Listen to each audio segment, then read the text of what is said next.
Good morning, everyone.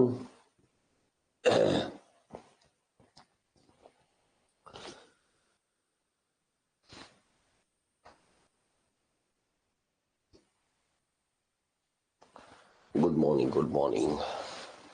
तो आइए हम नेक्स्ट जो है हमारे क्वेश्चन करते हैं, और इन क्वेश्चंस में हम काफी कर चुके हैं, तो धीरे धीरे हम सारे क्वेश्चंस कर रहे हैं। और मैं अगेन बता दूं, हम मेरी लिखी हुई जो बुक है उसके अंदर से मैं करवा रहा हूं, आपको ये क्वेश्चंस करवा रहा हूं। ये बुक जो है आप ऐप में से ऑर्डर कर सकते हैं। ओके, चलिए तो हमारे पास देखते हैं। तो क्वेश्चन है next, Which of the following is other name of isentropic process? तो isentropic process को और क्या बोला जाता है? Reversible isothermal, reversible adiabatic, reversible isobaric, reversible isochoric. तो इसका दूसरा नाम होता है रिवर्सिबल एडियाबैटिक प्रोसेस।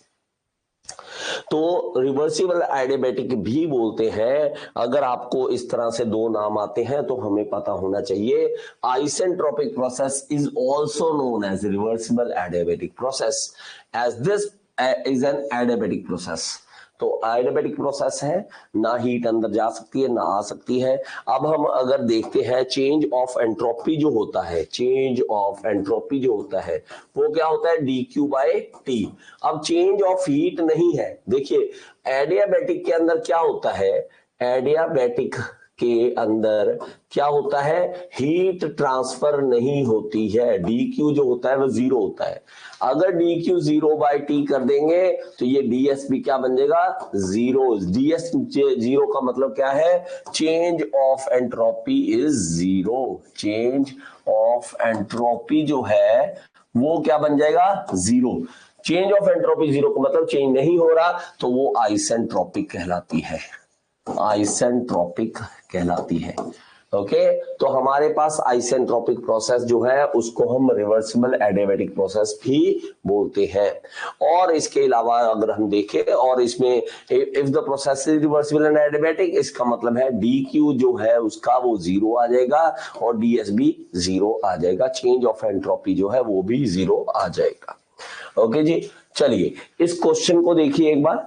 इन आइसोपिस्टिक प्रोसेस, अब ये बड़ा अजीब सा है। देखिए ये नाम कभी भी हमने नहीं सुना होता, आइसोपिस्टिक प्रोसेस। हमने आइसोकोरिक सुना होता है, आइसोबारिक सुना होता है, आइसोथर्मल सुना होता है, ये सारे नाम सुने होते हैं हमने। आइसोथर्मल होता है, ये अजीब सा नाम आ गया। ठीक है, तो आइसोपिस्टिक क्या है? देखिए ये आइसोबारिक जो होता है उसका दूसरा नाम जो है वो है, तो प्रेशर जहां पे कांस्टेंट रहे आइसोपिस्टिक बोलते हैं उसे। आइसोबारिक बोल दीजिए या आइसोपिस्टिक बोल दीजिए।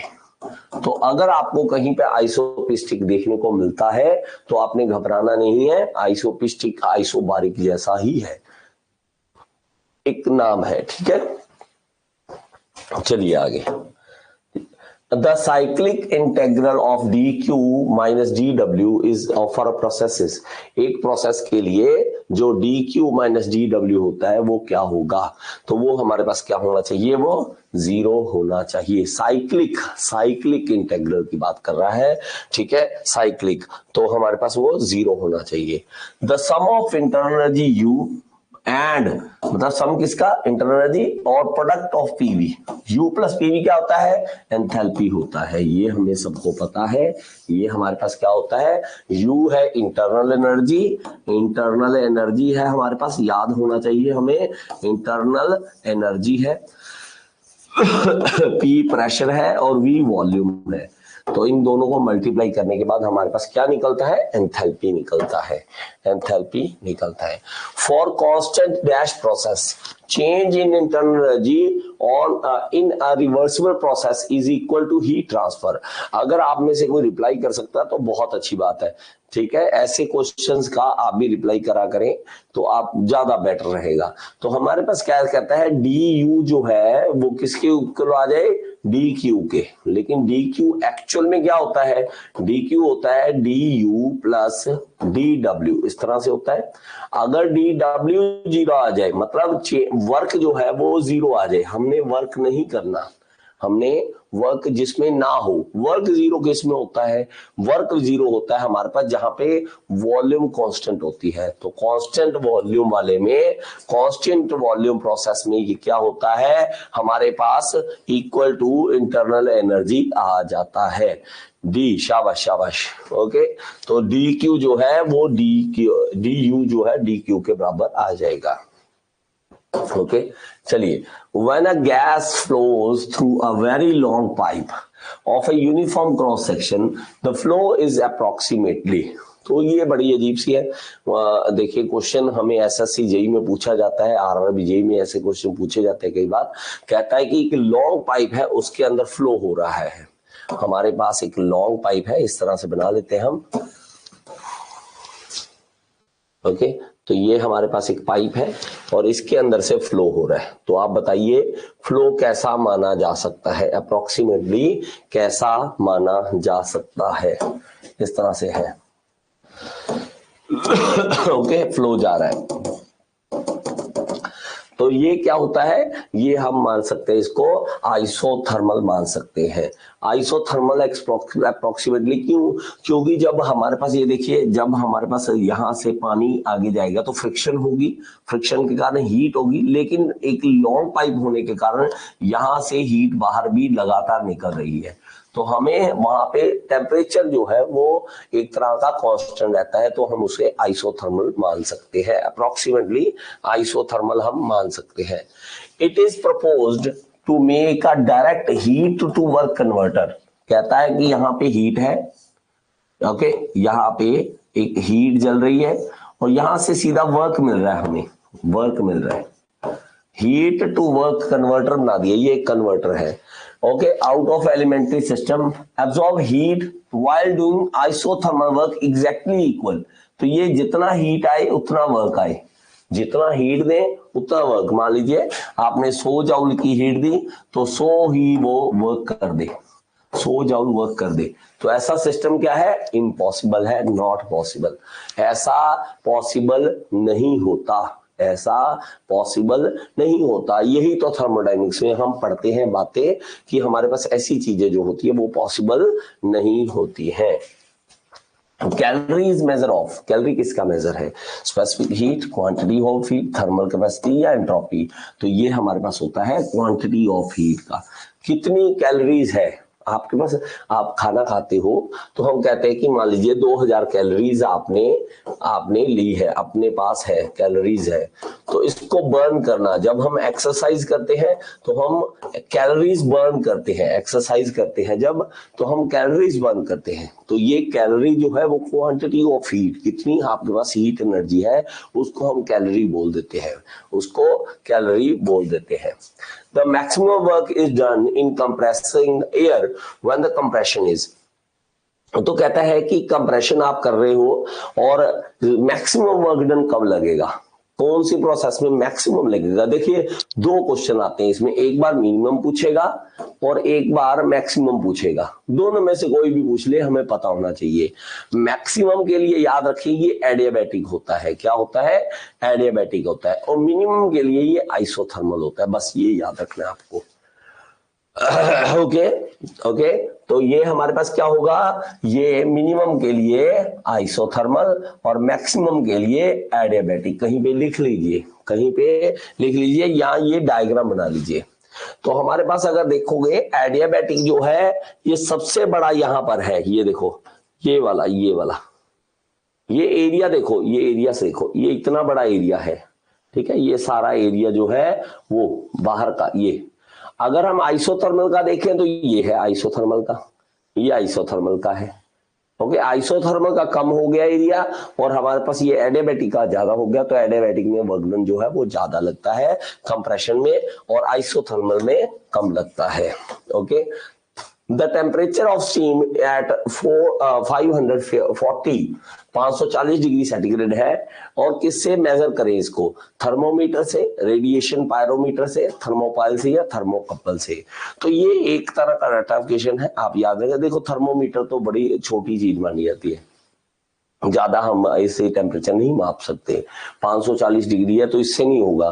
तो ये थर्मोकपल का काम है, 540 वाला थर्मोकपल का काम है, इसको याद कर ले। कैसे? देखिए थर्मोकपल जो होता है हमारे पास क्या होता है, अलग अलग डिफरेंट मेटल्स हैं हमारे पास। थर्मोकपल जो है वो बनता है अलग अलग वायर्स के डिफरेंट हमारे पास, तो एक को गर्म एक को ठंडा करके उसको थर्मोकपल हम बनाते हैं। तो thermocouple is a device for measuring temperature consisting of pair of wire of different metals or semiconductor joined at both end. One junction is at the temperature to be measured, second is a fixed temperature. तो उसको करते हैं the electromotive force generated depends upon the temperature difference. तो देखिए दो legs होती हैं इसकी, दो लेग्स होती है, ठीक है। तो हमारे पास जितनी वो यहाँ पर वोल्टेज बना देगा, जितनी ईएमएफ जनरेट कर देगा, तो वो टेम्परेचर डिफरेंस के कारण होगा। इसका हमारे पास मान लीजिए टेम्परेचर हमें पता है, इसका नहीं पता है, तो ये डिफरेंस जितना होगा उतना ज्यादा यहाँ पे ईएमएफ प्रोड्यूस होगी। तो याद करिए, हमारे पास हमेशा याद रखें, तो thermocouple application is found in kilns, gas turbine, exhaust, diesel engine, boiler, water heater, oven, सब में लगता है। और ये थर्मोकपल जो होता है -200 से लेके 2000 डिग्री सेंटीग्रेड तक पता कर सकता है। कितना? इसको लिख लीजिए कहीं पे, थर्मोकपल किससे है? -200 से लेकर 200 से 2000 तक डिग्री सेंटीग्रेड तक। ओके, तो यहां से 2 लिख लो इसको, 2, ठीक है, 2 इस तरह से, -200 से लेके 2000। लेकिन thermocouple is used and above 2000 से ज्यादा पायरोमीटर का यूज करते हैं। पायरोमीटर जो है वो बिना टच करे, आप दूर से ऐसे, मतलब वहां पे आग जल रही है बहुत ज्यादा तेज, हम दूर से देखेंगे उसको, ऐसे दूर से करेंगे तो हमारे पास टेम्परेचर आएगा। ये पायरोमीटर है। जैसे सन का टेम्परेचर है, बड़ी ज्यादा ही टेम्परेचर है जहां पर, तो वहां पे हम पायरोमीटर का इस्तेमाल करते हैं। ओके, क्योंकि because pyrometer is use without touching the object. Okay, pyrometer जो है वो डिवाइस है for measuring high temperature that uses the radiation emitted by the hot body as the basis for the measurement. तो radiation जो आ रही है उसका टेम्परेचर चेक करने के लिए, जैसे मैंने आपको बोला कि सन का जब टेम्परेचर देखना तो हम इसे देखते हैं। थर्मोमीटर तो हमें पता भाई साहब, छोटी इतनी बड़ी चीज है नहीं वो, ठीक, इसलिए change in internal energy of a system is zero. Change in internal energy जो है वो जीरो आ जाएगी। कब आ जाएगी? If dash is constant. ये आप बताइए, ये आप बताइए आंसर, ठीक है, ये आसान क्वेश्चन है, आप बताइए।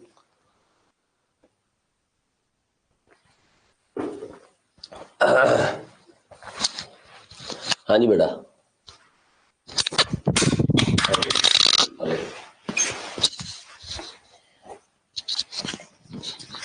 3 टेम्परेचर, शाबाश शाबाश शाबाश, अच्छी बात है। चलिए, तो टेम्परेचर जब कांस्टेंट होता है तो हमारे पास चेंज इन इंटरनल एनर्जी क्या होती है? जीरो होती है। तो हमें पता है एमसीवी डेल्टा टी होता है, डीयू जो होता है चेंज इन इंटरनल एनर्जी क्या होता है? MCV delta T, DT. तो डीटी क्या है? Change in temperature. वो अगर जीरो हो जाए, चेंज इन टेम्परेचर जीरो हो जाए, तो डीयू भी क्या हो जाएगा? जीरो हो जाएगा। चेंज इन टेम्परेचर मतलब टेम्परेचर कांस्टेंट है, T1 - T2 is equal to 0, T1 और T2 दोनों बराबर हैं, तो हमारे पास वो क्या होगा? जीरो होगा। In a throttling process with a negligible change in potential and kinetic energy, अगर कहता है कि थ्रॉटलिंग प्रोसेस है तो उसके अंदर क्या कांस्टेंट होगा? Enthalpy constant, entropy constant, pressure remains constant, enthalpy does not remain constant. तो थ्रॉटलिंग में याद रखिए एंथैल्पी जो होती है वो कांस्टेंट रहती है। एंथैल्पी क्या रहती है? कांस्टेंट रहती है थ्रॉटलिंग के दौरान। ओके जी, चलिए, if the compression of air is carried out in large number of stages with perfect intercooling between the stages, then the overall compression approaches। देखिए क्या कह रहा है, ध्यान से सुनिए। ज्यादा हमने कंप्रेशन करनी है तो हम मल्टी कंप्रेसर का यूज करते हैं। मल्टी कंप्रेसर का पहले एक स्टेज, फिर दूसरी स्टेज, फिर तीसरी स्टेज, हम ऐसे कंप्रेसर यूज करते हैं। ओके, इस तरह से कंप्रेसर का यूज करेंगे और यहां बीच में इंटरकूलर लगा देंगे। बीच में यहां पर इंटरकूलर लगा देंगे, यहां पे कंप्रेसर चल रहे हैं। ओके यहाँ पे अगर कहता है परफेक्ट इंटरकूलिंग की जाए और स्टेजेस इस तरह से हो, देन द ओवरऑल कंप्रेशन जो है वो कैसी बन जाएगी, वो एक आइसोथर्मल बन जाएगी। वो क्या बन जाएगी, एक आइसोथर्मल। देखिए हमारा काम क्या होता है, कंप्रेसर में हमारा काम है किसी चीज को कंप्रेस करना और हमारा वर्क डन जो है कम से कम लगे, वर्क डन जो है वो कम से कम लगे, ये हमारा वर्क डन ना ज्यादा लगे। वर्क डन ज्यादा लगाएंगे तो फिर फायदा क्या। इंसान चाहता क्या है, इंसान सिर्फ आजकल ये हमारी ये हाल हो गया कि इंसान हिलना नहीं चाहता, इंसान काम नहीं करना चाहता, अगर काम करना भी चाहता है तो कम से कम करना चाहता है। ये बड़ी दुविधा की बात हो चुकी है कि हम जो भी काम हो जाए लेकिन वर्कडन कम से कम हो। वर्कडन कंप्रेसर में कम से कम तभी होगा जब हम आइसोथर्मल प्रोसेस लगाएंगे, और अगर आइसोथर्मल बनाना चाहते हैं तो हमें इंटरकूलर का मदद से हमें करना पड़ेगा। तो इस तरह से हमारे पास ये आइसोथर्मल होती है। ओके तो ये आइसोथर्मल होगी। इसके अलावा ये देखिए आगे, the steady flow energy equation M(S2 - H1), ये पहले भी आया था क्वेश्चन। तो ये किसके लिए है, बॉयलर के लिए है। ये किसके लिए, H2 - H1 जो है वो बॉयलर के लिए है। ये हमें पता है, ये सब कुछ मैंने पहले करवाया तो इसलिए बार बार नहीं करवा रहा हूं।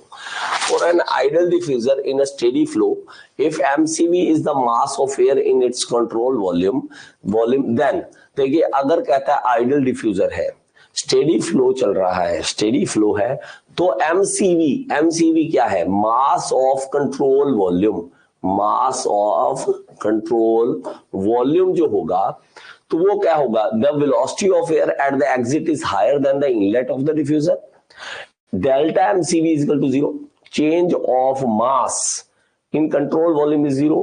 तो बेटा चेंज इन कंट्रोल वॉल्यूम जो है वो 0 होता है आइडल डिफ्यूजर में। तो हमारे पास B is the right answer, B is the right answer. मतलब आइडल डिफ्यूजर जो है हमारे पास, वो डिफ्यूजर जो है इस तरह का है, और चेंज इन मास, देखिए जो मास यहाँ पे एंटर करेगा वही मास यहां से जाएगा, तो मास जो है इसके अंदर का जितना भी होगा वो चेंज नहीं होगा। तो आपको पता होना चाहिए ये चेंज नहीं होता है।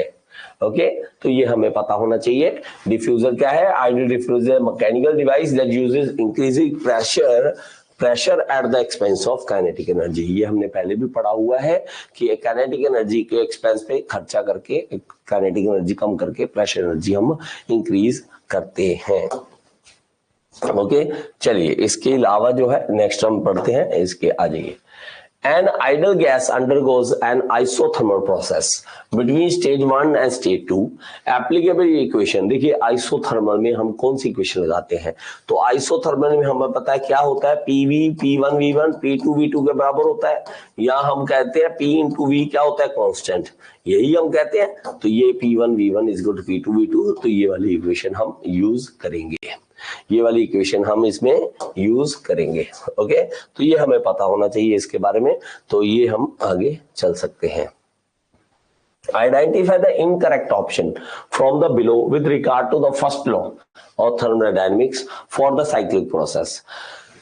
Okay, work net is net work output of the cycle, and QH is heat supplied and Q1 is heat rejected by the cycle. तो हमारे पास देखिए हमें इसमें क्या ढूंढना है, हमें इनकरेक्ट ऑप्शन ढूंढना है। क्या ढूंढना है, इनकरेक्ट ऑप्शन। क्या कोई बता सकता है इसमें से, क्या कोई इसमें से बता सकता है, एनीवन जो भी लाइव है, लाइव आया करो मेरे बच्चे, लाइव आया करो, जो भी लाइव आ जाए हैं बहुत अच्छी बात है, बाकियों को अभी एक छोटी सी दरखास्त है कि आप भी लाइव आया करें।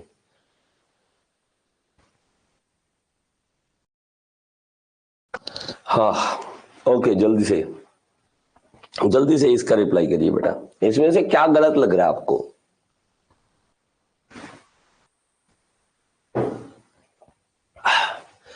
जल्दी से 2, शाबाश शाबाश। So second is 1 is wrong, ये रॉन्ग है। देखिए किस तरह से, जो वर्क नेट है ये हमें पता है कि जितनी हीट सप्लाइड होगी, हीट सप्लाई है और यहाँ पे हीट रिजेक्टेड है, आपने हीट सप्लाई की 1000, रिजेक्ट की मान लीजिए 200, तो वर्क नेट कितना हो जाएगा 800। तो ये तो सही है, इसमें अगर देखें टोटल हमारे पास हीट का जो देखिए इंटरेक्शन कितना है और वर्क का कितना है, तो ये भी सही है, ये फर्स्ट लॉ बताता है हमें। साइकिल की एफिशिएंसी जब देखनी हो तो हमें क्या होता है, W नेट अपॉन QH, ये भी सही है, ये नहीं सही है, तो इसका रॉन्ग हमारे पास है। चलिए बहुत अच्छी बात है, देखते हैं आगे, चलिए। Okay, m kilogram of steam at state 1 is admitted to the turbine. कहता है m किलोग्राम स्टीम एंटर की and expand isentropically down to the lower pressure of stage 2. Its work output where H1 is the enthalpy of the steam entering the turbine as to the enthalpy of steam leaving the turbine. तो वो कितना होगा? इस तरह का question बड़ा आसान है, जल्दी से बाकी भी बोलिए बेटा, बाकी भी बोला करें, ऐसे नहीं है कि एक बच्चा अगर बोल रहा है बाकी ना बोले, बाकी भी आंसर बताइए जल्दी से जल्दी। सॉरी, ये गला जब तक ठीक नहीं होगा तब तक सांस नहीं आएगी मुझे भी। जल्दी से बताइए बेटा, जल्दी से। ये मैंने क्वेश्चन करवाए हुए हैं, टरबाइन वाला क्वेश्चन हमें ये स्टेडी फ्लो एनर्जी इक्वेशन की मदद से हमें निकल सकता है। ये देखिए हमारे पास यहाँ पे टरबाइन है, टरबाइन में एंटर करेगी स्टीम और m जो है स्टीम एंटर करती है, m किलोग्राम एंटर करती है। तो स्टार्टिंग में एंथैल्पी जो है H1 है और बाद में कितनी है, H2 है।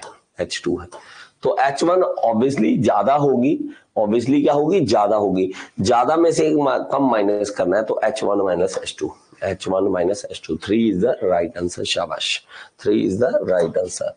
ओके, तो ये हमारे पास हो गया। नेक्स्ट हम देखते हैं, a piston of 0.1 meter diameter expands of a stroke of 0.2 meter under constant gas pressure 2 into 10⁵ Newton per meter square. The work done by the piston is, तो ये हमें बताना है। तो आपके लिए 1 मिनट है, अगर आप कर सकते हैं तो बहुत अच्छी बात है। आपके लिए 1 मिनट मैं दे दूंगा आपको, और इस क्वेश्चन को करके देखिए आप। ओके, तो जल्दी से आप इस क्वेश्चन को कर दीजिए, लीजिए जल्दी से। आवाज बंद कर ले मेरे भाई, चलो जल्दी से बोलिए।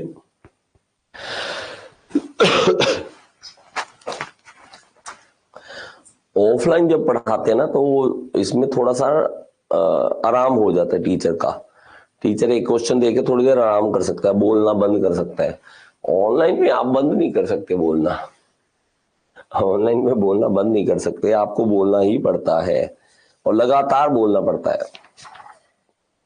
यहाँ की 1 घंटे की क्लास और ऑफलाइन की कम से कम 2 घंटे या 3 घंटे की क्लास एक बराबर है, दोनों का कोई डिफरेंस नहीं है, दोनों का कोई भी डिफरेंस नहीं है। सीरियसली बहुत दम लगता है ऑनलाइन वाले टीचरों को, ऑनलाइन टीचर्स का बड़ा दम लग जाता है। जल्दी से, नहीं हुआ, चलिए शाबाश, टाइम्स अप। देखिए हम क्या करेंगे, सिंपल सी बात है, एक पिस्टन है, इस तरह से हम एक पिस्टन बना लेंगे, ठीक है, और सिलेंडर अरेंजमेंट बना लेंगे इस तरह से। अगर आप देखोगे सही तरीके से तो ये पिस्टन जो होता है गोल होता है इस तरह से, ये सिलेंडर भी इस तरह से सिलेंड्रिकल शेप है, बाई सिलेंडर है तो सिलेंड्रिकल शेप ही होगा, ठीक है, सिलेंड्रिकल शेप ही होगा, ये कौन सा कोई अलग होगा, तो ये सिलेंड्रिकल शेप ही हमारे पास होगा। तो ये हमारे पास इस तरह से है, ये भी हमारे पास इस तरह से है, ये लीजिए, तो ये पिस्टन है हमारा, ये पिस्टन है। अब देखिए हमारे पास क्या कह रहा है कि पिस्टन जो है 0.1 डायमीटर का है, 0.1 मीटर का है, 0.1 मीटर डायमीटर का है, 0.1 मीटर डाया का है। ओके, और इसका स्ट्रोक जो है वो 0.2 मीटर का है। स्ट्रोक का मतलब ऊपर से नीचे तक यहाँ की लेंथ जो है, जो स्ट्रोक होता है इसका 0.2 मीटर का है। एल जो है वो 0.2 मीटर का है। और गैस प्रेशर जो है, प्रेशर वो है 2 × 10⁵ न्यूटन पर मीटर स्क्वायर, ये है। अगर हम वर्क डन देखना चाहते हैं तो वर्क डन हम निकाल कैसे सकते हैं, अगर हमें प्रेशर और वॉल्यूम का मल्टीप्लिकेशन पता लग जाए। प्रेशर हमारे पास ऑलरेडी है 2 × 10⁵, ये हमारे पास ऑलरेडी है। अब वॉल्यूम की बात करें, वॉल्यूम देखो किसी सिलेंडर का क्या होता है, pi by 4 D square into L, ये होता है पाई बाय 4 डी कितना है हमारे पास 0.1 का स्क्वायर इंटू एल कितना है हमारे पास 0.2, बस इसको मल्टीप्लाई कर दीजिए और यहाँ पे डाल दीजिए, यहाँ पर आंसर में डाल दीजिए, दैट्स इट। तो इसका जो राइट आंसर आएगा वो आएगा 314, ठीक है 314 आएगा, तो 314 जूल हमारा आंसर आ जाएगा। ओके, तो 314 जूल हमारे पास आंसर आ जाएगा। एक बार देख लीजिए इसको, मतलब आपने सिर्फ ये कैलकुलेशन करके ये जो भी निकलेगा ये निकाल कर यहाँ v की जगह पे पुट कर देना है और उनको मल्टीप्लाई कर देना, तो हमारे पास वर्क डन आ जाएगा। चलिए वर्क डन आ जाएगा, कैलकुलेशन हो जाएगी। Okay, the law that permits temperature measurement with the calibrated instrument is called the, देखिए जब हमने टेम्परेचर को मेजरमेंट करना था तो उसके लिए एक लॉ बनाया गया था जिसको हम क्या कहते हैं, zeroth law of thermodynamics, zeroth law of thermodynamics. तो वो टेम्परेचर के बेसिस है, टेम्परेचर के लिए हमें इसको देखना होता है, टेम्परेचर चेक करने के लिए, तो उसके लिए जीरोथ लॉ ऑफ थर्मोडायनेमिक्स हम देखते हैं। ओके जी, चलिए आगे, जीरोथ लॉ ऑफ थर्मोडायनेमिक्स हमें पता होना चाहिए। For isochoric process which of the following property remains constant, तो ये तो बड़ा आसान है, वॉल्यूम हम जल्दी से कर दीजिए, वॉल्यूम हमारा कांस्टेंट रहता है, ये हमें पता ही है सबको। चलिए ठीक है, a system is said to be in thermodynamic equilibrium if the system is in, ठीक है, थर्मोडायनेमिक में अगर याद रखें, थर्मोडायनेमिक इक्विलिब्रियम में तो हमारे पास केमिकल इक्विलिब्रियम भी होना चाहिए, थर्मल इक्विलिब्रियम भी होना चाहिए, केमिकल भी होना चाहिए, मैकेनिकल भी होना चाहिए, ठीक है। तो हमारे पास केमिकल अलग से नहीं देखना पड़ेगा क्योंकि केमिकल यहीं पे आ गया, तो इसको रहने दो, हमारे पास थर्मल, केमिकल और मैकेनिकल यही वाला ऑप्शन करेक्ट है, ये सब कुछ हमारा होना चाहिए। तो कई बार ऐसे आता है कि केमिकल है, थर्मल है, कौन सा है, तो ऑल ऑफ द अबव होता है, यहाँ हमें तीनों ही ऑप्शन एक जगह पे दिख जाते हैं, तो वो क्या होता है, थर्मोडायनेमिक इक्विलिब्रियम होता है। The work input to the air compressor is minimum, minimum कब होगा, तो मिनिमम मैंने आपको कब बताया, ये आइसोथर्मल में होगा, ये किस में होगा, आइसोथर्मल में होगा मिनिमम। ओके, तो मिनिमम हमें पता करना होता है, तो मिनिमम हमने बता दिया आपको। ओके जी, चलिए आगे देखिए, which of the following statement is incorrect, work is high grade energy, देखिए हमें तो पता है कि हीट जो है वर्क में कन्वर्ट की जा सकती है, वर्क में कन्वर्ट की जा सकती है।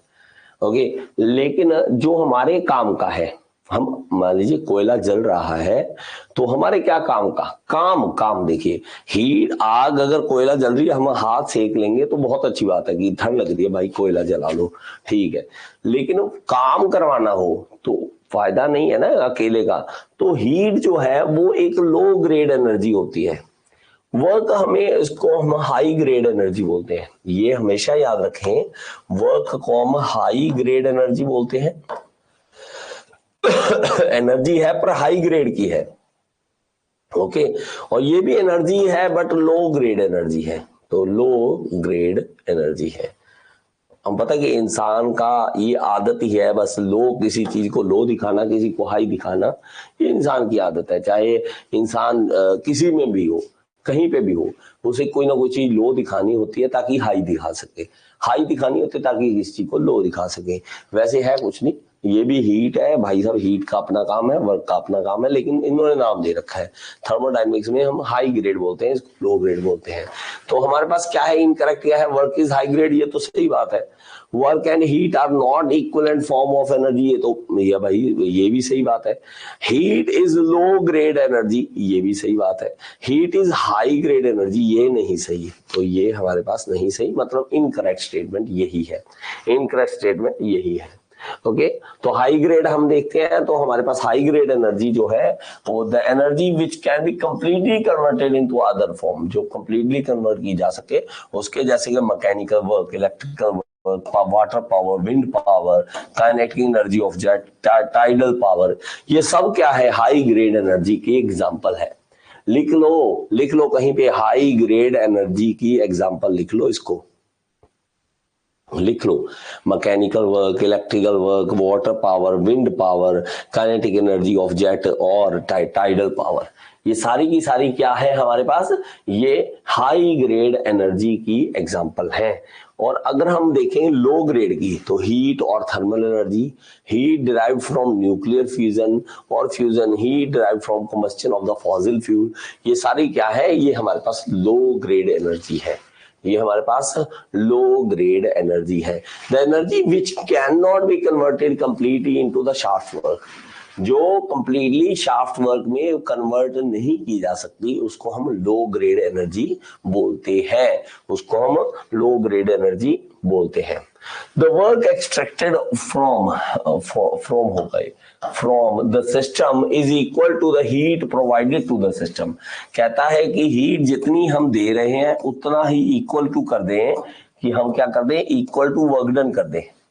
तो हमारे पास क्या होगा, which of the following is true for the energy of the system, तो increase in the internal energy, decrease in the internal energy remains constant, या this process is not possible।